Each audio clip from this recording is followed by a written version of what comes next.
¿qué tal? Buenas tardes a todos y a todas. Bienvenidos y bienvenidas una vez más a una nueva transmisión de este ciclo Soberanía y Memoria, Uriel Ehrlich, desde la virtualidad del Museo Malvinas. Como siempre, quienes nos están viendo, los invitamos a seguirnos a nuestras redes, a nuestra página de Instagram, a nuestra página de Facebook, a suscribirse a nuestro canal de YouTube, a compartir, por supuesto, esta transmisión en sus redes sociales, y como siempre, por supuesto, decirnos en el chat, ya sea de YouTube o de Facebook, que nos digan de dónde son, que para nosotros es muy importante porque nos jactamos de ser un programa federal y malvinero. Por supuesto que, como en todas las transmisiones, no podía dejar de agradecer al equipo de técnica y de diseño del Museo Malvinas, quienes garantizan esta profesionalización del programa de Soberanía y Memoria, no solo por los flyers, que siempre tienen muy buenas devoluciones y muy buenos comentarios, sino también las incorporaciones tanto visuales como audiovisuales que enriquecen a las charlas que hacemos acá desde el Museo Malvinas.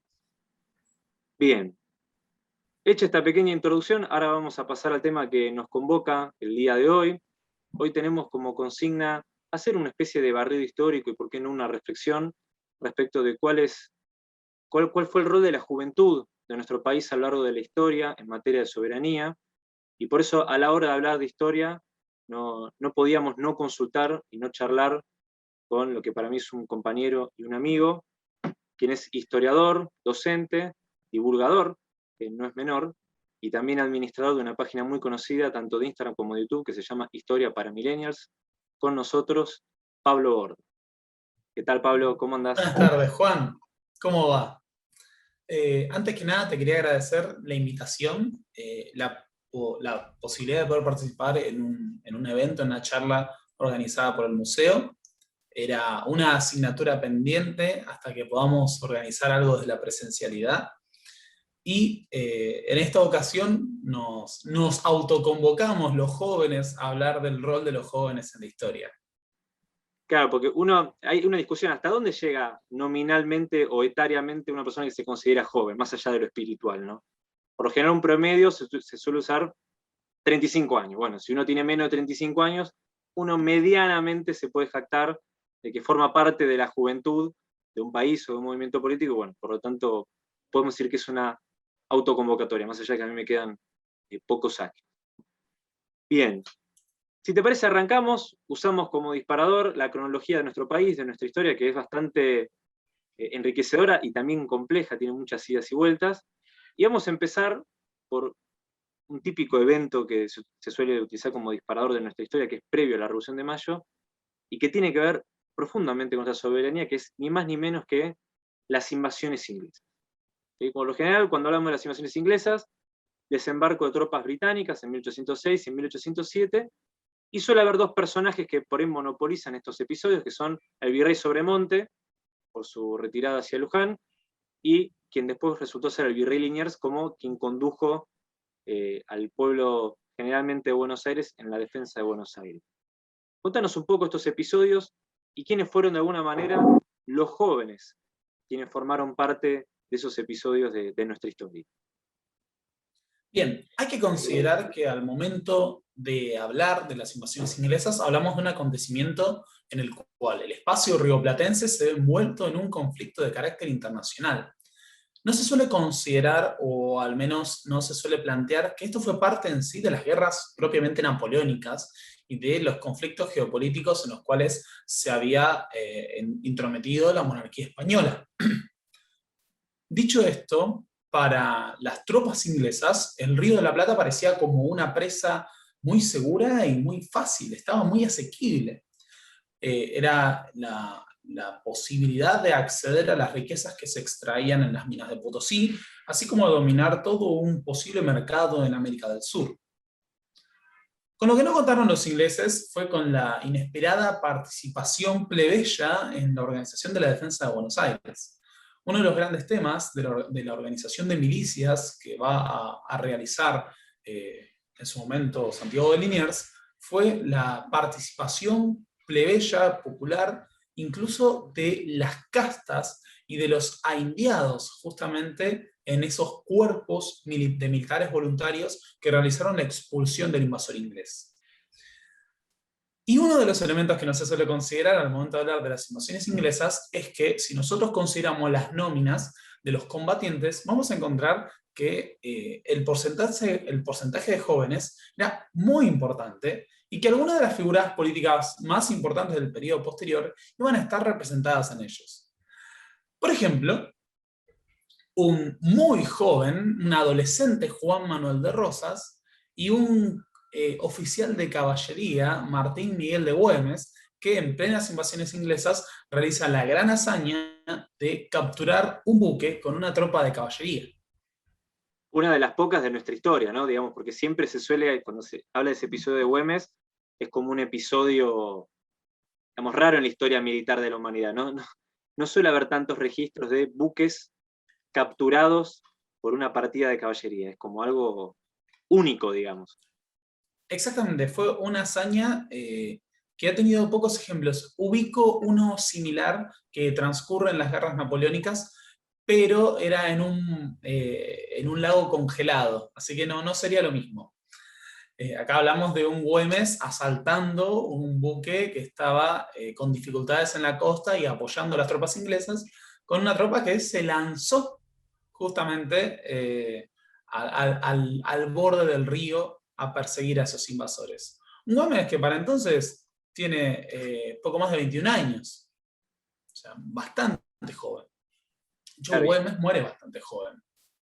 y el caso de Rosas es, entre comillas, digamos, más elocuente porque tenía 13 años para 1806, para la primera invasión, y que bueno, que él desde su lugar como adolescente porteño organizó a sus vecinos y a sus compañeros de edad para contribuir al cuerpo de milicias, si mal no recuerdo, el de Migueletes.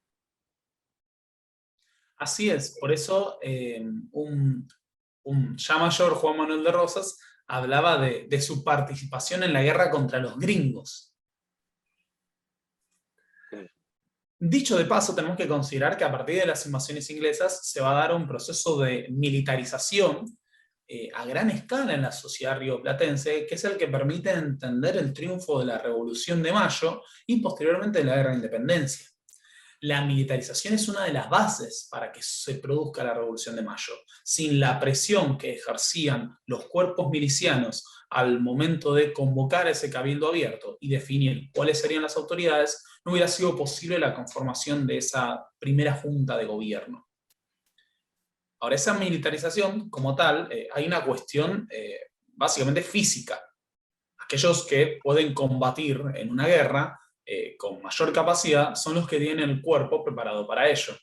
Es por eso que si tenemos que observar las nóminas de los combatientes, vamos a ver que la gran mayoría ronda los 20 años, que era la edad típica para enlistarse en el ejército. Pero podemos encontrar incluso combatientes más jóvenes. Algunos son simbólicos, como ese famoso tambor de Tacuarí, ¿no? El joven niño combatiente en la expedición de Belgrano al Paraguay. Por eso, a pesar de que nosotros no solemos pensarlo en términos de la juventud, porque se suele considerar que la juventud emerge como actor político a mediados del siglo XX, sobre todo en los años de la década del 50 y del 60, deberíamos considerar que los jóvenes estaban presentes en ese espacio. No como jóvenes, pero sí como el componente que le daba el músculo a los ejércitos de la revolución. Bien. Sí, no. Y aparte esta idea también de pensar de la juventud como parte del pueblo, ¿no? Porque a veces se suele analizar la juventud como algo en sí mismo, ¿no? Como una especie de adherencia o algo ad hoc, pero que forma parte del pueblo. En una charla previa que tuvimos con Di Meglio, y que está de alguna manera relacionada con la soberanía argentina en Malvinas, es esta idea de que cuando vinieron los invasores quedó claro que el pueblo argentino, especialmente el bajo pueblo, más allá de que estamos en un periodo preindependencia, ¿no? Había claramente manifestado que no era pro-británico y no era británico. Es decir, si bien era un periodo previo a la independencia en relación a España, había quedado claro después de esas jornadas que, y se sintetiza de una manera en la frase de Belgrano, el antiguo amo o ninguno, digamos como que el pueblo que vivía, digamos, en lo que hoy es la zona del Río de la Plata, se había manifestado en contra del colonialismo británico, digamos, y que después eso se tradujo en el proceso de independencia. que además cabe aclarar, y esto Di Meglio lo explica muy bien en su trabajo Viva el Bajo Pueblo, que si no me equivoco está ahí, la participación plebeya en las jornadas políticas era muy importante, y entre esos grupos plebeyos vamos a encontrar por una cuestión elemental, que los trabajadores manuales son en general jóvenes y están participando en las movilizaciones que acompañan los procesos políticos. Bien. Ahora nos vamos con un episodio sí más sudatlántico, ¿sí? Más que, digamos, si nosotros tomamos como fecha de partida de la usurpación británica enero de 1833, y ya esto lo hemos hablado por ahí en un par de programas, el 26 de agosto de ese mismo año tenemos lo que fue la revuelta de Gaucho Rivero. Y hemos analizado muchas veces, digamos, no solamente incluso su condición de clase como peón rural, y también con quienes se levantan con él y acompañan el levantamiento, como por ejemplo Inti Charrúas, que viven en Malvinas, sino que entre otras cosas se ha destacado su edad, digamos, ¿no? Porque tenía 26 años. Con 26 años encabezando un levantamiento en Malvinas, puso usurpación y, como diríamos ahora, aguantando los trapos, literal. Contanos un poco, o cómo ves vos, incluso como historiador, en el siglo XXI, cómo crees, o cómo se ve de alguna manera la figura del gaucho. Pasa que en general nosotros solemos considerar al gaucho Rivero, al gaucho desde una imagen que es la que nos transmite Martín Fierro, y se suele considerar como un hombre mayor, con hijos, pero el gaucho representaba nada más y nada menos que el hombre libre del campo. Hay que pensar al gaucho como el hombre sin amo, aquel que no responde necesariamente a un estanciero o a una autoridad consolidada y que vive más allá en lo que es la campaña y lo que es la frontera, muchas veces no pensada como una tierra de nadie, sino como una tierra de límite, una tierra de limes entre el mundo blanco y el mundo de los pueblos originarios. Creo que el gaucho Rivero representa en gran parte esa síntesis histórica y ese espíritu de rebeldía que en realidad era innato de un sector de la sociedad que no obedecía con facilidad a los liderazgos no asentados en el carisma o en el carácter personal. Mucho menos lo harían frente a lo que era un invasor extranjero que estaba ocupando el territorio. De Claro, una tierra que además ya había sido puesta en producción en los últimos años. claro, y ahí te sumo el rol de los caudillos, ¿no? Que si bien los caudillos no eran jóvenes, cuando hablamos de 1820 a 1850 por lo menos, los gauchos, muchos de ellos sí jóvenes, claramente menores de 30 años como mínimo, tenían de alguna manera un sentido de adherencia y de pertenencia a lo que se llamaba en esa época la causa nacional de la federación, representada en caudillos en distintas provincias, que por ahí es distinto a la imagen que sí tenemos, que vos bien mencionaste, el Martín Fierro, que por eso es un gaucho distinto, no es como un gaucho, entre comillas, politizado o adherido a una causa nacional, como por ahí pudo haber sido el gaucho de 1830, 1840. Como que ya nos describe otra realidad que por ahí se parece más a la de Juan Moreira que a la del gaucho Rivero de 1833. Que cabe aclarar un elemento que me parece importante a la hora de hablar del gaucho y la participación en las montoneras o en los ejércitos patriotas. Cuando uno piensa en el liderazgo de los caudillos, se suele considerar, si queremos, subjetivamente hacia el pasado como un liderazgo basado en los personalismos. Pero lo que se suele obviar es que estamos partiendo de una sociedad que de base tenía las características del antiguo régimen y en la que el poder y la autoridad venían por nacimiento, venían del principio de la aristocracia, venían de la fuerza de la monarquía. Y al momento de seguir a los caudillos, uno lo que iba a encontrar era movilizaciones de hombres y mujeres que elegían democráticamente a sus líderes. Estaban ahí justamente por el apoyo plebeyo. Hay una mayoría que decide movilizarse a favor de aquellos. Hay una voluntad popular en seguir al caudillo más que un principio de nacimiento. Claro, exactamente. Bueno, y ahí me permito sintetizar una famosa frase de Jaureche, que hizo una analogía diciendo que el caudillo es el sindicato del gaucho, ¿no? Como esta especie de, más allá de de lo democrático electoral, digamos, ¿no? Que es un tema que se ha analizado y estudiado mucho en historia, cómo eran las elecciones a representantes en esa época de la Confederación y que eso después derivaba en la elección de los gobernadores, había una especie de representación política ligada a un sentido de pertenencia, ¿no? Más allá de la tradición consuetudinaria de cada tantos años incurrir en el acto electoral como se hacía en esa época. De hecho, la misma participación en la milicia era pensada como un acto de participación ciudadana y política. Era originalmente un privilegio de los vecinos, que a partir de lo que fue las invasiones inglesas, se extendió al grueso de la población, y que de esta forma decidían lealtades, elegían a sus propios oficiales, y tenían una parte activa en la defensa de su propio territorio. Claro, bueno, sin ir más lejos, nos estamos derivando, pero de alguna manera todo se va concatenando. La elección de Saavedra como el jefe del regimiento de Patricio fue algo que se ha votado dentro de los miembros de ese regimiento. No es que Saavedra fue votado y electo y era, como bien vos decís, una forma de participación, algo que por ahí nos cuesta entender, pero que es algo muy propio y característico de esa época. Sí, de hecho es un principio que, estando como parte del fuero militar, después permite construir liderazgos que escapaban ya al ámbito castrense. Esos oficiales de milicia que eran electos por su carisma, luego fueron líderes de la revolución. Y luego líderes de los partidos políticos que luego formaron parte de la guerra civil, digamos, ¿no?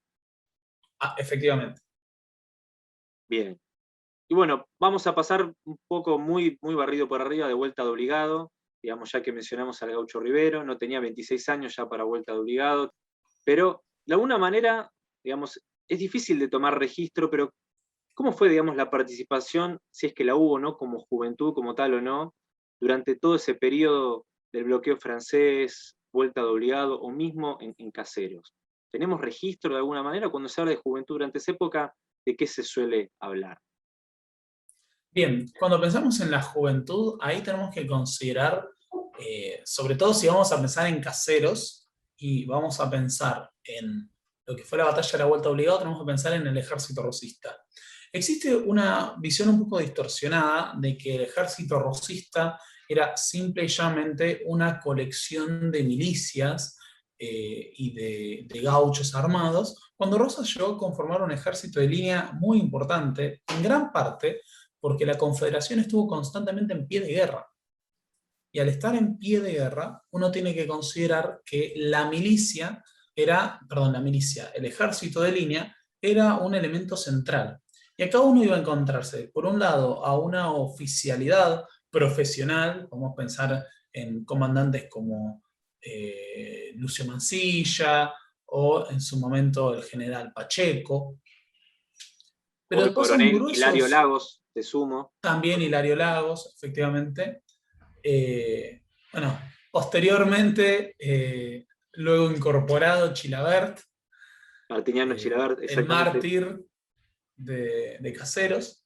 Perdón, para quienes nos están escuchando y no lo conocen, además de que tiene, si bien sus calles en distintas localidades del país, la particularidad que tiene Martiniano Chilabert es que era un general veterano de la guerra de Brasil, unitario, confeso unitario, pero cuando se produce la batalla de Caseros, como él ve en Urquiza una alianza con el Imperio de Brasil, él no ve esto como una guerra entre dos federales, llámese Rosas y Urquiza, sino como que lo ve como una injerencia a la soberanía por parte del Imperio de Brasil, y él decide, Martiniano Chilabert, siendo unitario, confeso, sumarse a las filas del bando de Rosas en Caseros, y que luego termina siendo fusilado por la espalda, finalizada la batalla. Pequeño paréntesis, pero... Efectivamente. Que no se suele considerar tanto esta cuestión. Porque justamente Chilabert, está bien que Chilabert no era joven, ¿no? Pero Chilabert actúa con rebeldía, se niega a rendirse ante el ejército de Urquiza, es el último cuerpo del ejército rosista en rendirse, cuando todo el ejército se entra en desbandada, y frente a la idea de que sea fusilado de frente, él se rebela y termina siendo asesinado muy brutalmente. Por fuera de esa oficialidad profesional, uno iba a encontrar un enorme cuerpo de combatientes que estaban integrados por los sectores subalternos. Todavía en este periodo tenemos el funcionamiento de la papeleta de Conchavo, y los combatientes del ejército de línea estaban en gran parte compuestos por los famosos vagos y mal entretenidos, aquellos que no disponían de una ocupación fija en una estancia y tampoco tenían propiedades, y que eran llevados por los jueces de paz y la patrulla de enganche al ejército. Hay que destacar que si bien el ejército muchas veces no llegaba a disciplinarlos, porque las pagas solían tardar en llegar, se favorecía el pillaje y el robo para poder alimentarse, y entre otras cosas, a ver, les enseñaban cómo combatir, cómo les enseñaban a tener armas y utilizarlas. Lo que sí permitía el ejército fue el asentamiento de ciertas identidades. Esto lo plantean Salvatore y Garavaglia, que es la identidad federal plebeya, la idea de combatiente del pueblo versus enemigo unitario, la idea también de blanco frente al originario, no del blanco, pero sí del criollo frente al combatiente originario en la frontera. Así que uno lo que encontraría ahí son combatientes, en su mayoría jóvenes, que adoptarían los símbolos y las identidades propias de la federación a partir de su participación en el ejército. Bien. Por eso estaban tan arraigados después, que es algo que no se suele considerar. Cuando se piensa en las rebeliones, en la participación política, uno tiene que considerar que el porcentaje de población que terminaba cayendo en algún momento de su vida bajo el fuero militar era mucho mayor al que estamos acostumbrados al día de hoy. Claro, y esto que Porque vos mencionás, participaban las milicias. exactamente, y esto que mencionás del arraigo es muy interesante, porque de algo que no se habla, ni siquiera se ha abordado muy poco en la historia, desde mi subjetividad humilde, por supuesto, es que hubo un fenómeno de, así como de intento de desperonización, hubo un intento de desfederalización, no en términos de consolidar un Estado unitario, sino de desfederalización como identidad política, digamos, ¿no? Desde 1852 hasta 1870, digamos, ¿no? Y el último levantamiento, que fue el de López Jordán Hijo, hubo todo un periodo donde se atacó de forma sistemática a aquellas personas que se identificaban con el federalismo, no solo el interior de Buenos Aires, que eso se depuró en la década de 1850, sino que en el resto de las provincias, después de Pavón sobre todo, en la década de 1860. Es decir, ese arraigo, digamos, ¿no? De una identidad muy arraigada, digamos, en esta clase plebeya, popular, rural, luego fue, digamos, con intervenciones militares mediante, pasado por un plan sistemático, si quiere, de desfederalización como identidad política. Bien, ahí justamente me parece importante porque también hubo una gran falla de historiografía. También fue parte de cierta lucha por los sentidos en la historia del país, que es el reducir la cuestión del federalismo y el unitarismo a la cuestión de dónde estaría la capital y cuál sería el sistema de gobierno, obviando la fuerte raigambre que tenían estas identidades políticas con las identidades sociales. Por ejemplo, la noción de que el unitario era el hombre de frac y levita y el federal era el hombre de poncho o de chaqueta. El descamisado, que es originalmente un término del siglo XIX para referirse a aquellos que eran pobres y pertenecían a la plebe en vez de a la gente decente, que eran considerados aquellos que eran posibles de respetabilidad. Claro, había una cuestión de clase muy importante respecto de la identidad política, y acá sumo lo de los pueblos originarios, que también es un tema que a veces se lo suele analizar medio en abstracto, que si uno toma así como caciques, ¿no? Catriel y Cachul, ¿no? A la altura de lo que hoy es Cañuelas, ¿no? Un poco más al sur, pasado el kilómetro 100 desde la capital. Y más al sur, Calfulcurá, siempre tuvieron vínculos políticos con los caudillos federales. Digamos, primero con Rosas, y en el caso de Calfulcurá hay una abundante correspondencia incluso con Urquiza, digamos. Y es algo que también tiene que ver con, ya lo que pasó en el sur es más complejo, tiene otra característica que lo que pasó más en las provincias del centro y del norte, pero tiene que ver o se suele asociar con, bueno, la adaptación de la Argentina al ingreso al modelo agroexportador y a la visión internacional del trabajo, digamos, todo ese avance hacia la Patagonia. Bueno, sí, cabe aclarar que el periodo posterior a la campaña al desierto de Juan Manuel de Rosas fue un periodo de relativa paz en la frontera con el indio, como se utilizaba en esa época, en comparación a lo que ocurre en la década de 1860.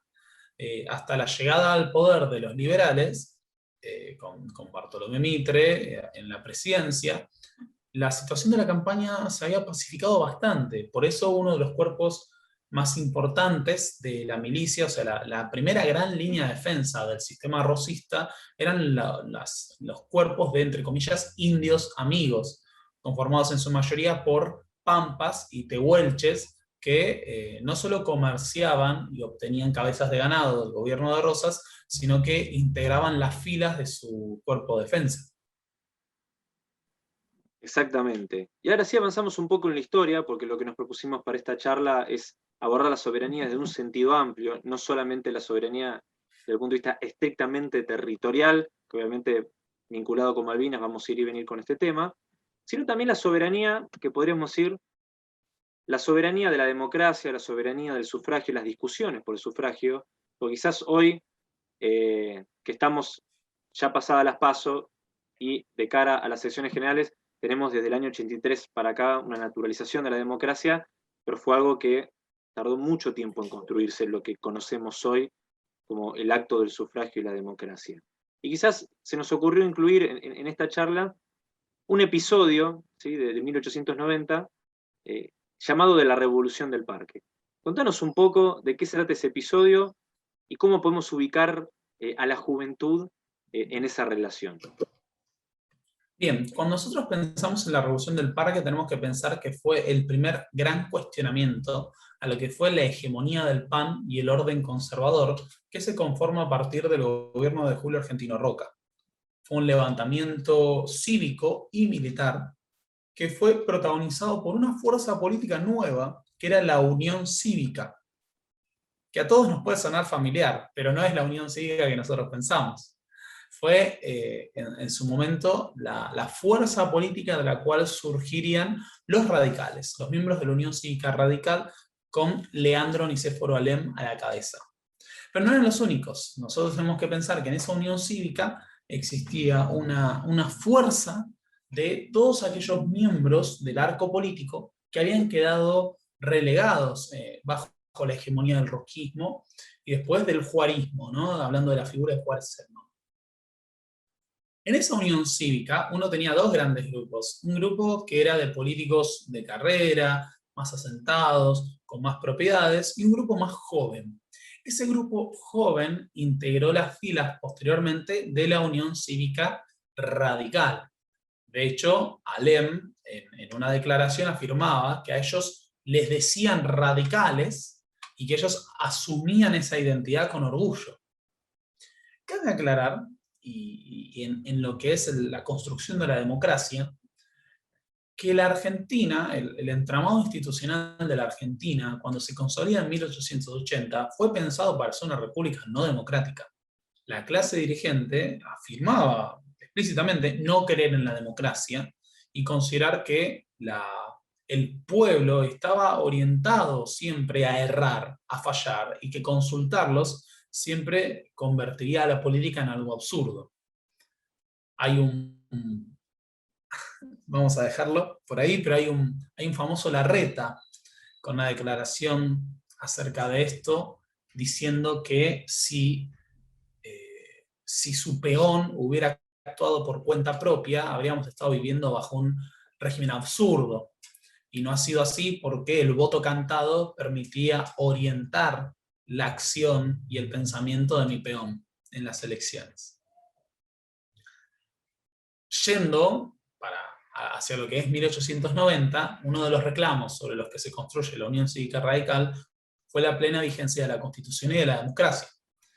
Y entre los jóvenes que participan de la Revolución del Parque, vamos a encontrar algunos, como un Hipólito Yrigoyen, ya en 1890, 1893, en realidad sobre todo, o un joven José Félix Uriburu, ¿por qué no?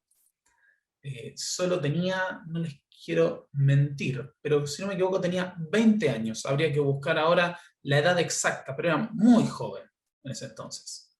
Bueno, y ahí te sumo un Adolfo Saldías, ¿no?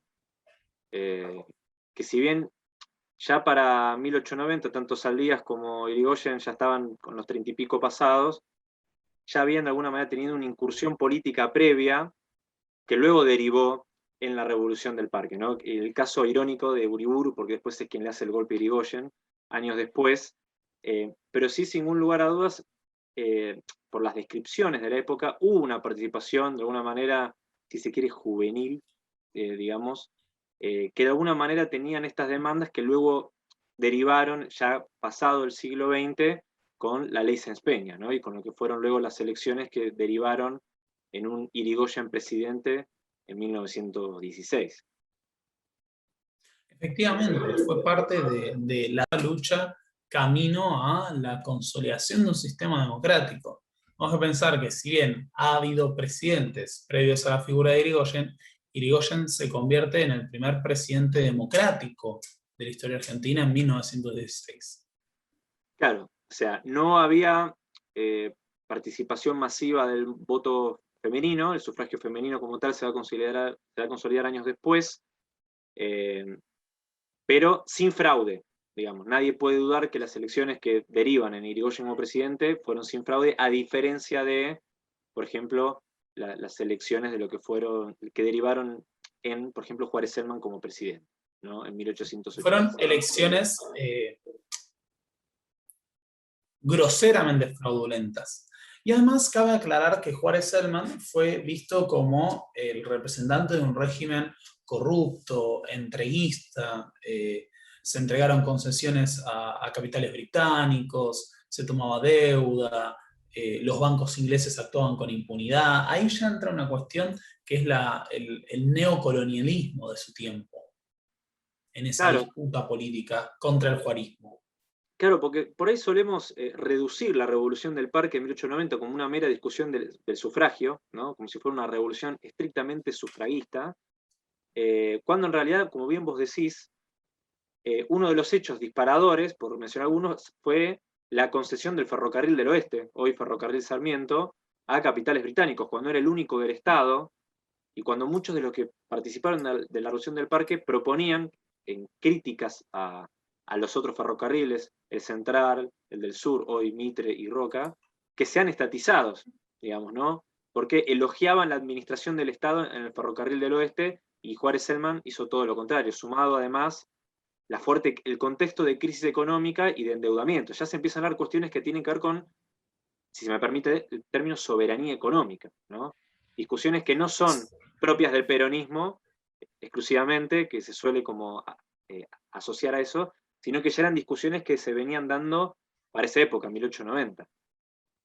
Efectivamente. Y avanzando, sí, porque estamos avanzando un poco al galope en este barrido histórico bien sintetizado, mencionamos Uriburu, golpe de Estado de Irigoyen, década del 30, década infame, va a surgir un movimiento que se llama Forja. Contanos un poco de Forja, así intuitivamente, y de alguna manera, que de alguna manera se relaciona con una organización juvenil. Bueno, la fuerza de orientación radical de la joven argentina. No. Ya el nombre lo tiene.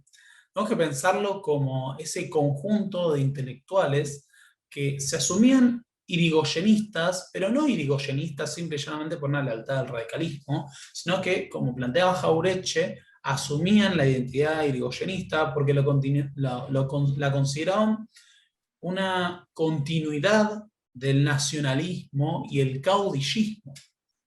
La lectura que hace el grupo Forja en su cuestionamiento, ¿no?, a los gobiernos de la década infame, era del irigoyenismo como una continuación de esas luchas que habían protagonizado los caudillos federales y nuestros padres de la patria en la guerra de independencia. Y ojo con esto, porque también entra la cuestión de la soberanía. el Pacto Roca-Runciman, es leído por los intelectuales de Forja, como dice Jauretche, como el pacto del coloniaje. Hay una cuestión de la soberanía nacional que está muy latente en el mundo intelectual y en la militancia política como tales. Porque además se acusaba la necesidad de una regeneración de la política, que no me parece un detalle menor. A los ojos de los miembros de Forja, muchos de los radicales que habían formado parte del gobierno de la Concordancia, o incluso que estaban en la oposición, no representaban el verdadero espíritu combativo y nacionalista del irigoyenismo. Un Irigoyen que habría que aclarar, ¿no? Facilitó la creación en su momento de YPF, la primera empresa estatal dedicada a los recursos petrolíferos y que incluso había propuesto, previo a su derrocamiento, la nacionalización de los recursos petrolíferos. Claro. O que se había opuesto a las intervenciones norteamericanas en América Latina. Claro, algo que solemos, digo, porque también aprovechar esta instancia de divulgación histórica, y por eso también agradecido de tu presencia, son episodios que también se suelen como, porque a veces pareciera que cuando hablamos de nacionalismo o hablamos de estatización de los servicios públicos, algunas empresas, pensamos inmediatamente en el peronismo, pero había ya una antesala en la década infame, en Forja, como toda la creación de un corpus intelectual que de alguna manera robustecía estas ideas, y había una praxis política previa con Irigoyen. Y YPF, creo yo, es uno de los mejores ejemplos de esa década del 20, digamos. Efectivamente, y justamente en esa conciencia nacional está la disputa de los sentidos y de la necesidad de generar una soberanía y una independencia política y económica. Los intelectuales de Forja hablaban de esto, de Argentina como una colonia inglesa, a modo de denuncia. Y sin ir más lejos, el propio Julio Argentino Roca, el vicepresidente que firma el famoso pacto Roca-Runciman, afirmaba que por sus relaciones de interdependencia económica, Argentina era parte integral del Imperio Británico. Claro. Y ahí es por eso que inevitablemente Forja va a relanzar en la década del 30 la cuestión Malvinas, ¿no? Desde un punto de vista intelectual. Era inevitable reflexionar sobre una Argentina económicamente como una colonia británica más, como bien lo describía Roca Hijo, o Julito, digamos, ¿no? Con la cuestión de Malvinas, digamos, ¿no? Así como había un colonialismo territorial, histórico y clásico de Gran Bretaña en Malvinas, esto se había expandido hacia el continente, para utilizar términos de ahora, desde una óptica económica. Y eso de alguna manera fue el caldo de cultivo de lo que terminó siendo el peronismo ya en la década del siguiente, en la década del 40. Que efectivamente hay que plantear que los miembros de Forja consideraron que era necesaria la creación de una nueva fuerza política que encarne el contenido federal, que encarne el contenido plebeyo y nacionalista, y justamente cuando nace el peronismo, los miembros de Forja dicen, ahí está esa fuerza. Por eso termina integrando la intelectualidad peronista. Claro. Además de Jauretche tenemos un John William Cook, tenemos un José María Rosa y tenemos un Raúl Scalabrini Ortiz, por mencionar algunos de los integrantes de Forja que tuvieron una mayor o menor participación, dependiendo del caso individual, en lo que fue el peronismo de la década del 40 y de la década del 50. Y cuando hablamos de peronismo, hay una fecha que no podemos obviar y que también hay, digamos, una interpretación clásica que tiene que ver con el 17 de octubre. Contanos un poco el 17 de octubre como ese punto de inflexión que hace también a la soberanía en términos de democracia, soberanía popular y esta idea de la participación del movimiento obrero en la política nacional.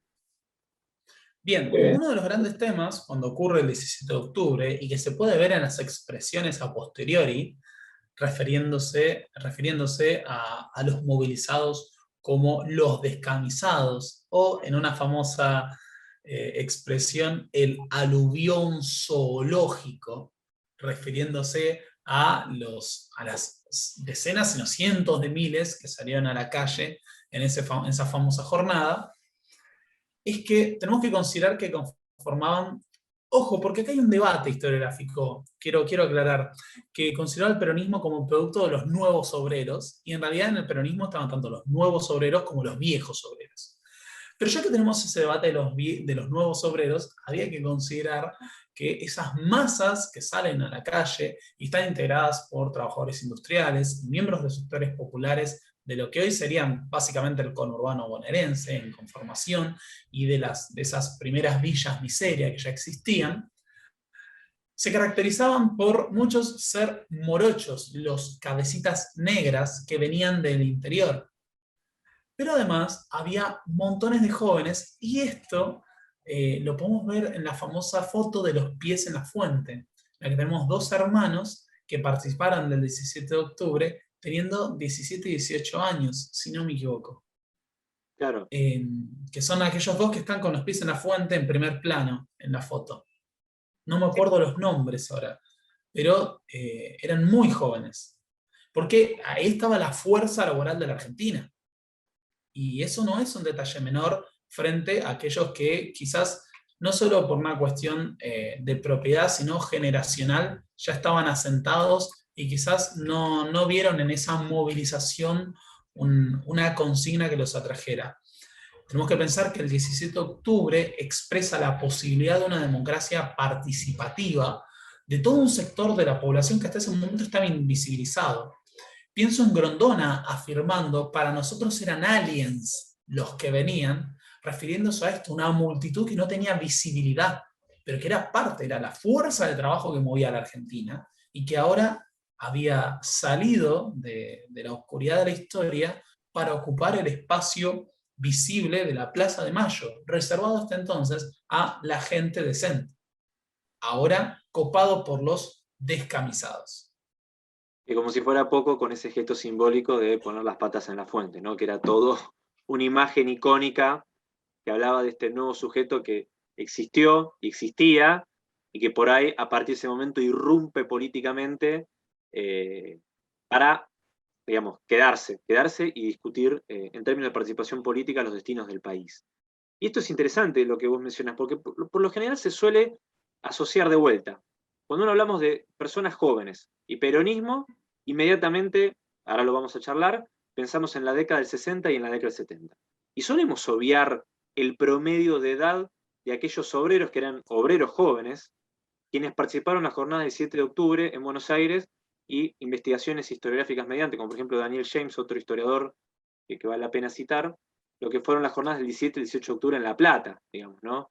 Con lo que fue la participación obrera por ahí de los obreros de Berisso, Ensenada, digamos, ¿no? ¿Sabes qué? Estaba pensando en Berisso, mucha casualidad, pero porque el otro día me encontré un par de imágenes de la movilización del 17 de octubre en Berisso. Claro, y Daniel James, que hizo esta investigación en la década del 80, con entrevistas en primera persona de quienes participaron en esas jornadas, que para ese momento todavía seguían vivos, siempre había como esta descripción de que había muchos obreros jóvenes, ¿no? Había muchos jóvenes participando, y por lo tanto, además de ser una jornada obrera, que no hay discusión, que es primordialmente obrera, también de alguna manera fueron jornadas de obreros jóvenes, ¿sí? Como darle este condimento para entender un poco lo que vino después en el justicialismo como movimiento. Efectivamente, y que es una juventud que incluso se expresó en otros espacios, con un John William Cook diputado, el bebé Cook, Claro. Y que con la en ese momento había tenido el récord de ser el diputado más joven de la historia argentina. Claro, y esta idea de participación política, digamos, no solo circunscribirlo al mero acto electoral y ya después de 1947 con un sufragio universal con la ley del sufragio del voto femenino, sino también la participación política a través de los sindicatos, ¿no? Y ver a los sindicatos y al movimiento obrero como parte también de un sujeto de participación política. Que eso nos va a llevar a las interpretaciones que vinieron tiempo después, ¿no? Sobre todo en la década del 60 y en la década del 70. Con esta idea de el trasvasamiento generacional. Pero el pasar, si queremos, la batuta a una nueva generación, que habría que considerar era la generación que en sí no había sido joven, durante el peronismo, eran niños durante el peronismo o no habían nacido y que van a ser partícipes activos de los acontecimientos de la década del 60 y del 70. Bien, es así como no podemos evitar, no hablar ya en la década del 60 de lo que fue el Operativo Cóndor, ¿sí? Que hemos hablado mucho en este programa, pero no hicimos hincapié particularmente en la cuestión etaria, ¿no? Y también ese episodio histórico como un reflejo de una juventud de época. También. Digamos que Dardo Cabo, quien condujo el operativo, si mi memoria no me falla, tenía promedio 25 años y era uno de los más 25 grandes. años. Y era el Cuando, que lideraba el operativo para recuperar simbólicamente las Islas Malvinas. claro. De hecho, no solo simbólicamente. O sea, fue un acto simbólico, pero no fue solo simbólicamente. Sí, sí. Pero bueno, contanos desde tu óptica como historiador, digamos, ese episodio, pero también ubicándolo en ese contexto, ¿no? De esa juventud ya de la década del 60, de esa ya nueva generación. Bueno, justamente el operativo Cóndor, que se llevó adelante con este grupo de jóvenes que partieron a las Islas Malvinas y llegaron a izar la bandera argentina, es parte no solo de un trasvasamiento generacional, sino de una nueva lectura de la historia y la política argentina que tiene como protagonistas a los jóvenes en los 60 y el 70. Al calor del aire de rebeldía y al calor del surgimiento de una nueva izquierda latinoamericana y una retórica antiimperialista que se extiende sobre todo, no solo por el peronismo, sino también por la Revolución Cubana, es que sea una coincidencia histórica en la cual tanto el nacionalismo como el marxismo, las derechas y las izquierdas políticas empiezan a retomar la consigna del nacionalismo y el antiimperialismo como valores en disputa en un periodo políticamente turbulento, no solo por las dictaduras que uno vivía en territorio argentino, sino también por las guerras, que eran las guerras anticoloniales y las guerras de liberación que fueron parte del trasfondo político de la Guerra Fría. No podemos obviar ese elemento a la hora de pensar la política y la participación de los jóvenes en la disputa por la soberanía. La retórica antiimperialista era un elemento muy común en este periodo. Por eso se hablaba tanto de la liberación nacional. Claro, Se había producido una independencia política, pero el sometimiento y la dependencia económica seguían ahí. La intromisión de los Estados Unidos de manera directa o indirecta en Latinoamérica seguía presente. Los golpes de Estado muchas veces eran leídos como esto, como aquellos que eran siervos de los intereses norteamericanos, extranjeros y o extranjerizantes. claro, y ahí es donde se marca la cuestión de la soberanía, y hay vos mencionaste la Revolución Cubana, pero también hay otros episodios como Vietnam, Argelia, más posteriormente a fines de la década del 60 también Libia, que influyeron de alguna manera como hechos o episodios políticos en otras partes del mundo a lo que era esa juventud argentina que proclamaba la soberanía y que de alguna manera suma la cuestión de la historia, porque es una juventud, esa de la década del 60, que va a tener una fuerte participación y consumo de la historia argentina. Por eso no creo que haya sido casualidad que estos jóvenes argentinos que hicieron el operativo Cóndor, cuyo integrante de mayor edad tenía 25 años, hayan decidido bautizar la ciudad más importante de Malvinas como Puerto Rivero, ¿no? O que en la proclama del operativo Cóndor se haya hablado de una bandera azul y blanca, ¿no? No podemos dudar de alguna manera que formaba parte del consumo literario de esa juventud la historia argentina, y dentro de la historia argentina lo que se llama la corriente revisionista. Efectivamente, la fuerza que tienen, bueno, en su momento las revisiones de José María Rosa, pero también de la lectura de Hernández Arrey, de Abelardo Ramos, como aquellos intelectuales de las que vienen a reivindicar no solo una herencia nacional, sino un pensamiento nacional, una forma de leer la política desde la Argentina y el antiimperialismo. ¿Qué es lo que nos lleva justamente a las consignas que están presentes en esas primeras elecciones democráticas plenas en 18 años que se producen en 1973, cuando podemos ver que hay un enorme protagonismo de la juventud, no solo en la movilización, sino en la participación que tenían en el voto. Sí, en el voto y sobre todo en la participación política, porque del único, o sea, no es de lo único, perdón, me corrijo.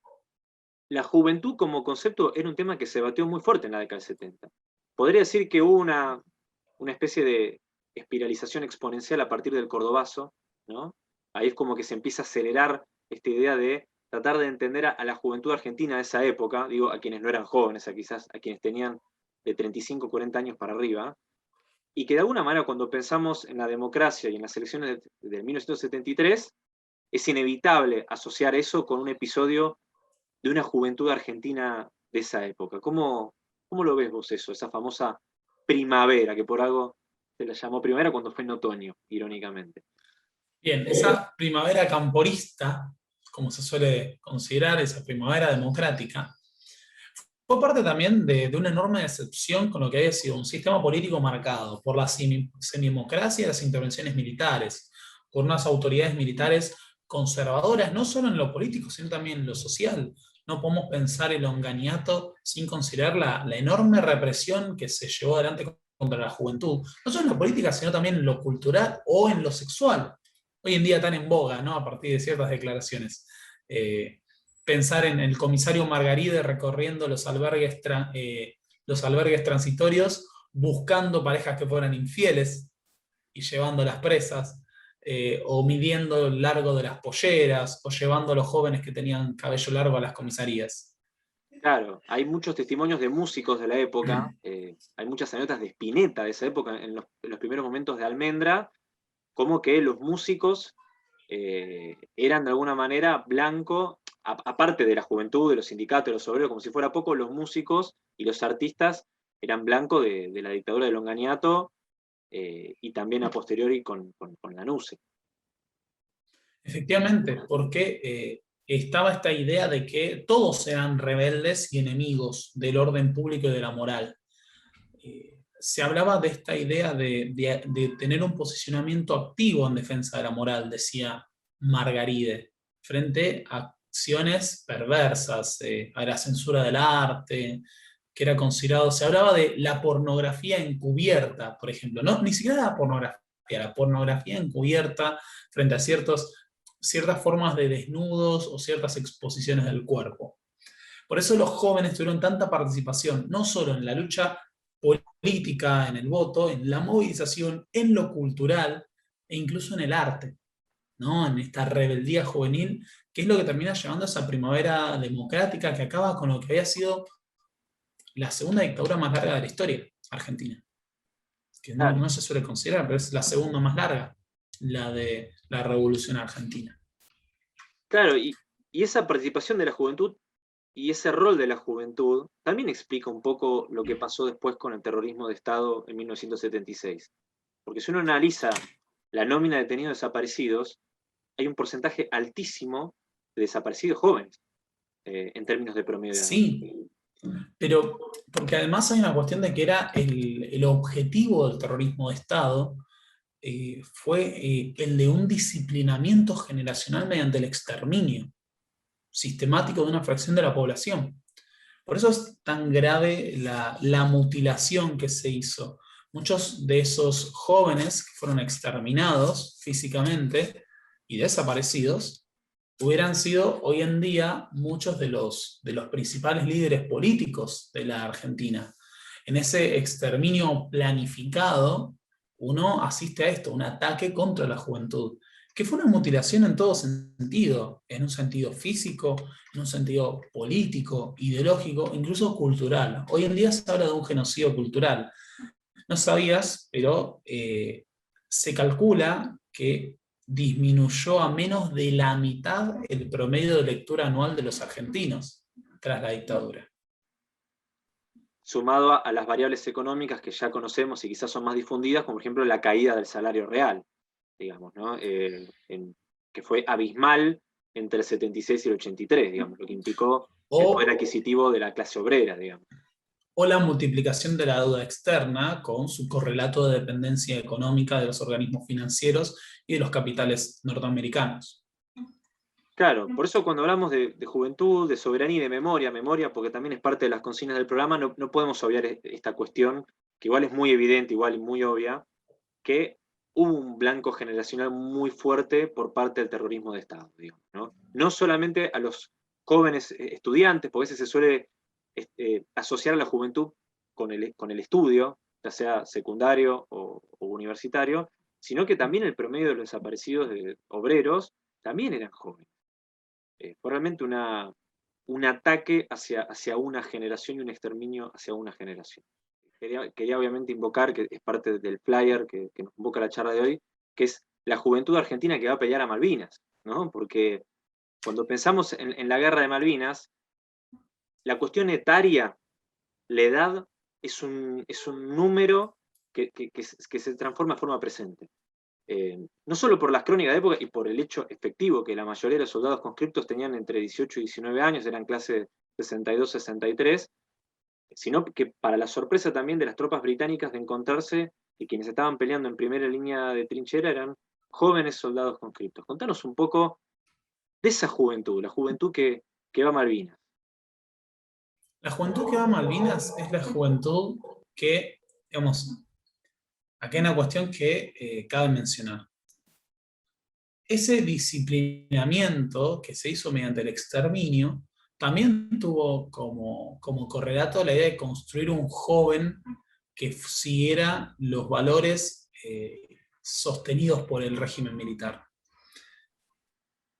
La colimba, ¿no? El servicio militar obligatorio, pretendía la formación y la internalización de la disciplina militar para el conjunto de la sociedad.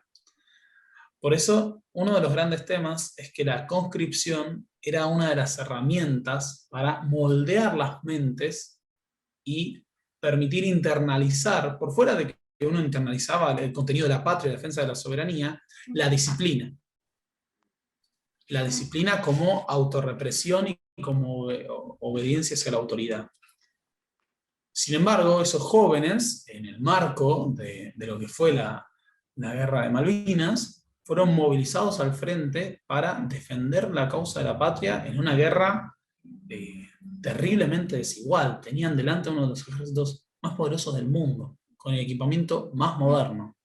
Suele haber una lectura que dice, bueno, pero ambos combatientes tenían FAL, sí, pero la capacidad logística, tecnológica, en radares, aviones y buques y submarinos, ni hablar, ¿no? La destrucción del general Belgrano, de los ingleses era inmensamente superior. Y frente a ese enemigo, y en defensa de la soberanía sobre las Islas Malvinas, los jóvenes conscriptos pusieron el cuerpo. Claro, y aparte se suma a la cuestión desigual el apoyo de Estados Unidos, que fue desde el punto de vista militar muy decisivo para que la Armada y las tropas británicas llegaran a destino a Malvinas, ¿no? Con la isla Ascensión en el medio como un punto de abastecimiento de tropas, sino también la cuestión económica, ¿no?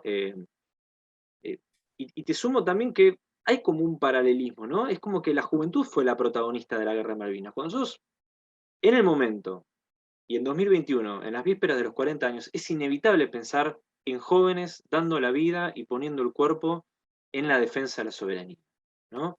Y que por lo general siempre, digamos, solemos representar iconográficamente, cuando hablamos de la guerra de Malvinas, a los conscriptos, a los jóvenes, quienes fueron a pelear y a poner el cuerpo en batalla en Malvinas. Y hay una lectura que suele ser la de los pibes, que creo que hay un gran problema con esto, que es, no podemos negar el contenido joven, pero tampoco podemos negar el valor que tuvieron como conscriptos, sin idealizar el martirio que tuvieron que sufrir muchos de ellos y las terribles condiciones en las que combatieron.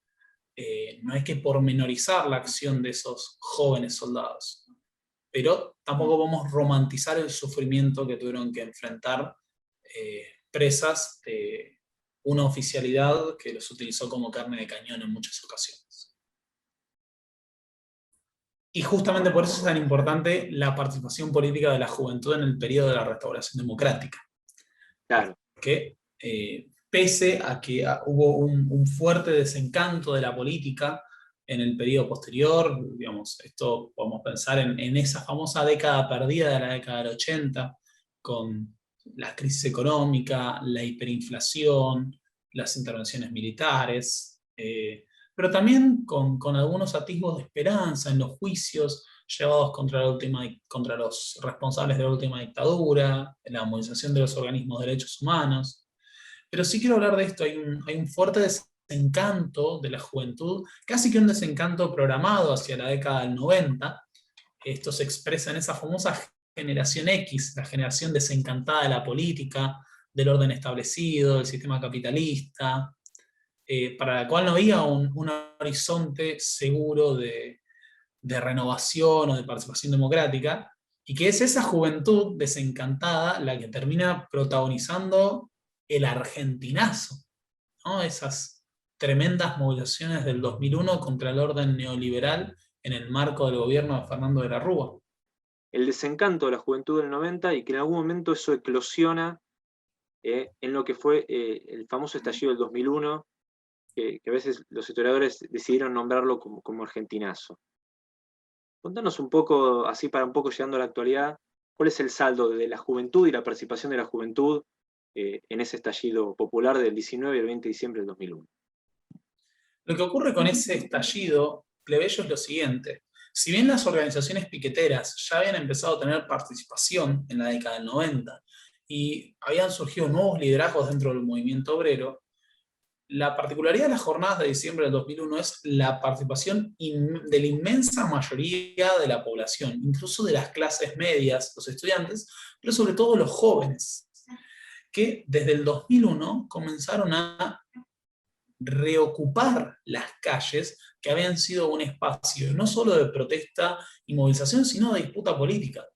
Creo que el gran saldo que deja el 2001 es el de haber rejuvenecido a la política, proceso que también se dio durante los gobiernos kirchneristas, con el surgimiento de nuevas organizaciones sociales y políticas que hicieron de la juventud su principal bandera. No es un detalle menor que la organización política kirchnerista más reconocida sea la Cámpora, en plena alusión a esa primavera democrática del 73.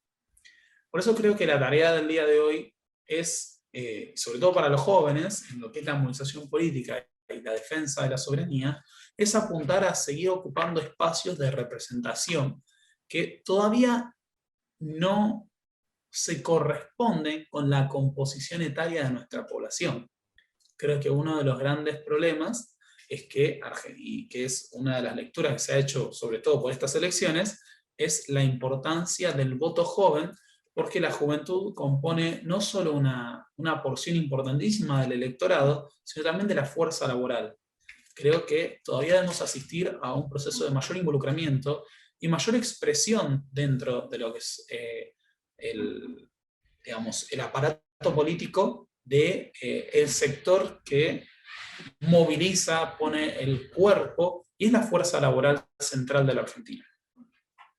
Bien, y a modo de conclusión, las generaciones que participaron en el estallido del 2001 y que luego formaron parte de la generación del Bicentenario, si se me permite el término, por los Bicentenarios del 2010, que hoy ocupan cargos, digamos, políticos, digamos, en nuestro país, y que esa juventud son los dirigentes de hoy, por llamarlo de alguna manera, vinculado un poco a la historia, porque en definitiva la juventud de un país son de alguna manera quienes son los potenciales conductores de los destinos de un país. En relación a la historia, y un poco también invitando a quienes nos están viendo a que se sumen a Historia para Millennials, ¿cuáles son los desafíos que tiene la historia como disciplina para transmitirse a la juventud, ya sea o como un desafío pedagógico o como un desafío generacional? Como un desafío generacional, creo que resulta fundamental en el contexto que estamos viviendo y con la campaña que hay de desapego, es el de reconstituir la noción de Argentina, pero no como una abstracción, sino como una comunidad. reivindicar no solo nuestro pasado histórico, sino también nuestra identidad nacional desde la historia, y ser conscientes de el pasado histórico que llevamos detrás al calor del futuro que queremos construir.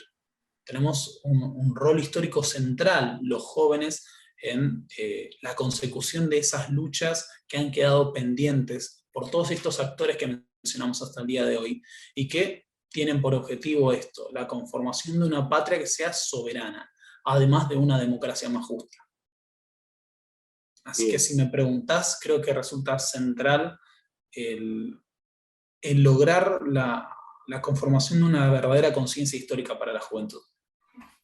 Y conciencia histórica que no es solo reconocimiento del pasado, sino también de las tareas pendientes hacia el futuro. Listo, corto ahí. Bien, eso quería sumarte, porque de alguna manera desde el museo estamos en esta tarea de malvinización cultural e identitaria, y en tanto y en cuanto, digamos, el colonialismo británico persista en nuestro Atlántico Sur, va a ser una tarea pendiente de las juventudes actuales y de las nuevas generaciones. En algún momento, ese colonialismo británico en Malvinas, en Georgias del Sur, en Sandwich del Sur, en los espacios marítimos circundantes, va a terminar algún día, y en tanto y en cuanto persista, va a ser tarea de la juventud actual y de las nuevas generaciones. Entonces, quería darte ese agregado, que sin ningún lugar a dudas es lo que apostamos, bueno, tanto el museo y sin ningún lugar a dudas, desde tu página de Instagram y tu canal de YouTube, Historia para Millennials, que insistimos, quienes están viendo, que aprovechen y sigan tus páginas.